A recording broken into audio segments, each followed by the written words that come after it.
Goku has killed Vegeta in the Saiyan Saga, a powerful Kaioken times 4 Kamehameha being far stronger than the Prince of Saiyans could ever dream of.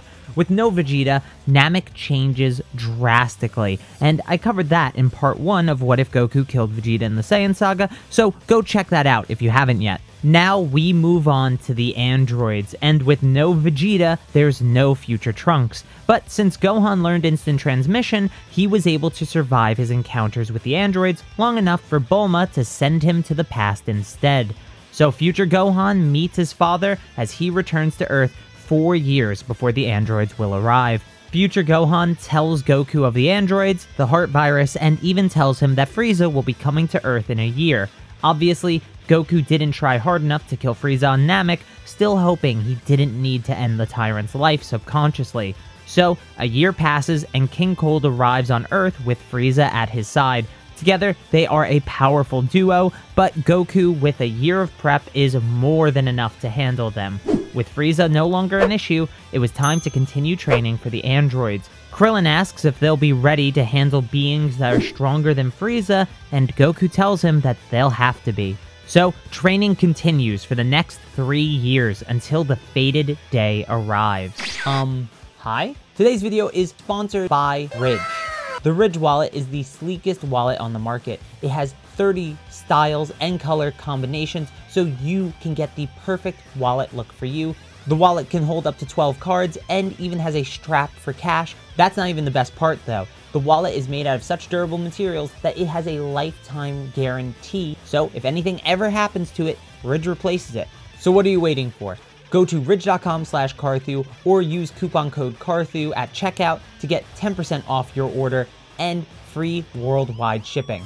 Thank you, Ridge, for sponsoring this video, and now, let's get back to it. Arriving back on Earth early allows Goku to get the heart virus before the androids arrive, so he's cured well before the time they actually show up.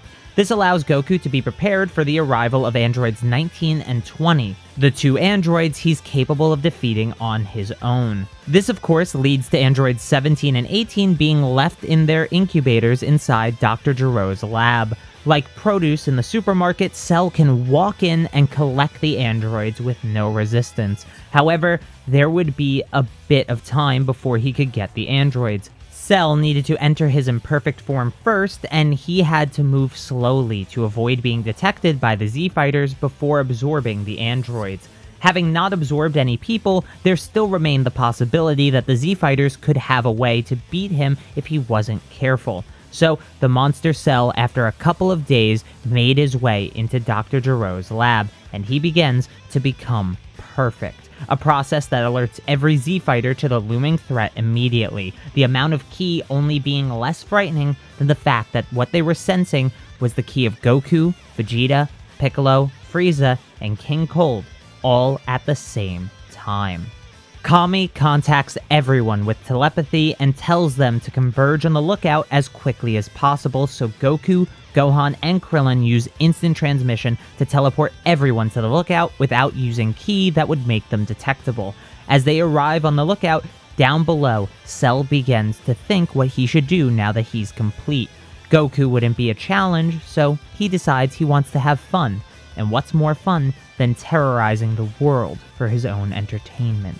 Anyone who dares confront him is met with a swift death, as Cell has no time for those who think they are superior to his perfection. Fear was all he wanted. Those who would stand up to him now would likely stand again tomorrow if he let them live, a lesson he was taught by the pathetic human resistance to the androids in the future.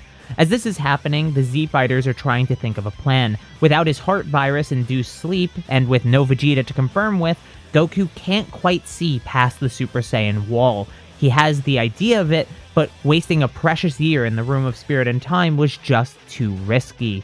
That's when a time machine appears outside of Capsule Corp. Outside of Capsule Corp stands Future Gohan, but around him was only destruction. What was going on? As Kami was using his godly vision to watch the lower realm, he contacts Gohan and tells him to teleport to the lookout, but also to keep his power suppressed. Gohan is confused, but agrees and teleports to the lookout where everything is explained to him. He's puzzled by the current situation, but the power he feels is the real thing. Luckily, Future Gohan came bearing good news. The future androids have been defeated. When asked how, Gohan looks upset and tells them the androids killed Chi-Chi and the Ox King. This triggered something inside him, a power never seen before, a power beyond the Super Saiyan wall. That's what Goku needed to hear. He asks if Gohan can show him that power, but he shakes his head. Even trying to remember the feeling of transforming just doesn't work to draw it back out again. Goku approaches Future Gohan and places his hand on his head. He reads his son's mind and asks Kami something quickly to confirm. Kami nods and says that Goku's idea is possible, but he's never seen a case like this. Future Gohan asks what he saw, and Goku tells him that his emotions are too repressed, bottling up his inner power and only allowing it to emerge when those emotions are brought to the surface. By trying to appear strong, he actually made himself weaker in the process. This was Future Gohan's weakness. Goku has a solution though. He tells both Gohans to enter the Room of Spirit and Time. The heart virus made Goku painfully aware that he could die at any time, and not from battle. So the next generation needs to be prepared for a time when he isn't around. This is only one of the reasons Goku sends them in though. They had the best chance of succeeding here. One has the power already, but needs to remove the years of emotional repression, while the other lacks the power, but lacks the emotional repression as well. If both go in, they have their best chance at completing one of the two. So, Mr. Popo leads them to the Room of Spirit and Time. He tells them how it works, and they enter, ready to train for the next year in order to save everyone. When they emerge, they are completely different fighters. However, there's no one waiting for their exit. It was strange, but they must be waiting on the main platform. When they make their way outside, they only find Cell awaiting them, with a pile of bodies at his feet. Ah, so that's where you are. They couldn't entertain me, so maybe you can. Cell had found the lookout by overhearing Kami's telepathy with Future Gohan. Both Gohans transform into Super Saiyan, and Future Gohan charges Cell, but Cell grabs him by his face. Is that all you have? Consider me disappointed. Your father had so much faith in you two, but it seems I'll get to kill you twice today, Gohan. Future Gohan looks at his present counterpart through Cell's fingers and lifts his arm to give him a thumbs up. Gohan screams at Cell to stop, but that's exactly what he wanted to hear. This was the most exhilarating fear to ever grace his ears. With a maniacal laugh, Cell fires a blast with the hand holding Future Gohan, then releasing the now limp body to slam against the ground. Cell begins to approach Gohan and speaks to him. You know, I was hoping you'd provide a bit more entertainment, but this is far better than what I'd hoped for. Fear will always be better than fighting. However, you can't be allowed to live. Say goodnight, kid. Cell raises his left arm to blast Gohan. It's all over now.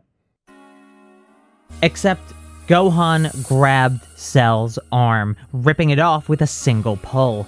Ki began to pour out of Gohan's body, a tsunami that would wash Cell away if he stood in it for too long.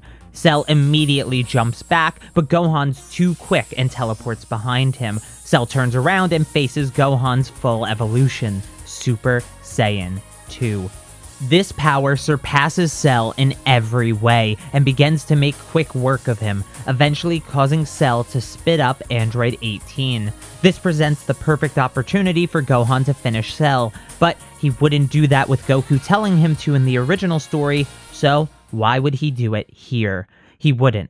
As Gohan attempts to prolong Cell's torture, Cell's semi-perfect body begins to expand. Nowhere to run, and Cell was going to self-destruct in 60 seconds. It seemed like all hope was lost. There's only one option Gohan can think of, so he puts his hand on Cell and begins to sense everything as quickly as he can. Eventually, he senses planet Yardrat in around 5 seconds. He feels terrible, but he has to save Earth. Gohan teleports Cell to Yardrat, and when he arrives, he screams to the Yardrats to leave the planet. Cell is about to explode. Hopefully, since all of them know instant transmission, most of them can escape in the remaining 50 seconds. That's when Paibara teleports over to Gohan and he touches Cell, splitting him back into Android 17 and his imperfect form using Forced Spirit Fission. This resets the explosion process entirely. Paibara looks to Gohan as if telling him to end it, so he does. With one final attack, Cell is defeated once and for all.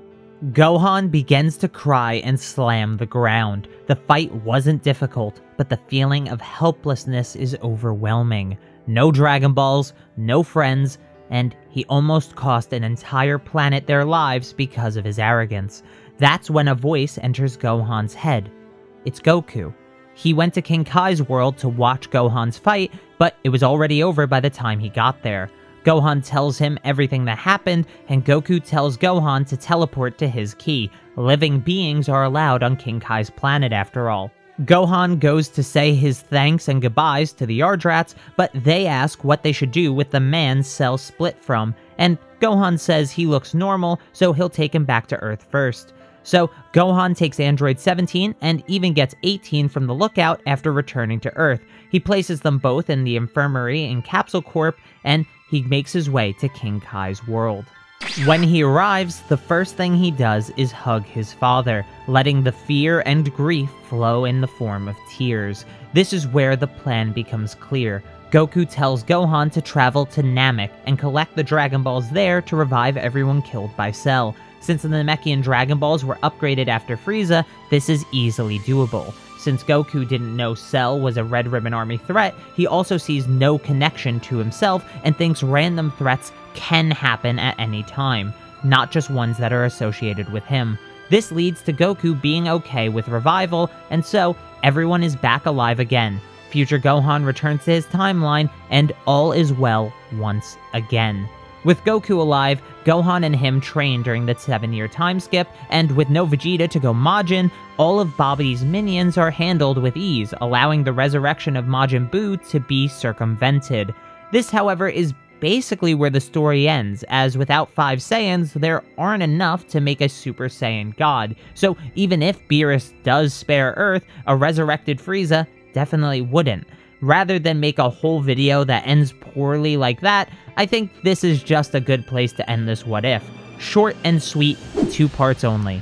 Make sure you hit that like and subscribe button for more Dragon Ball content, and thank you so very much for watching.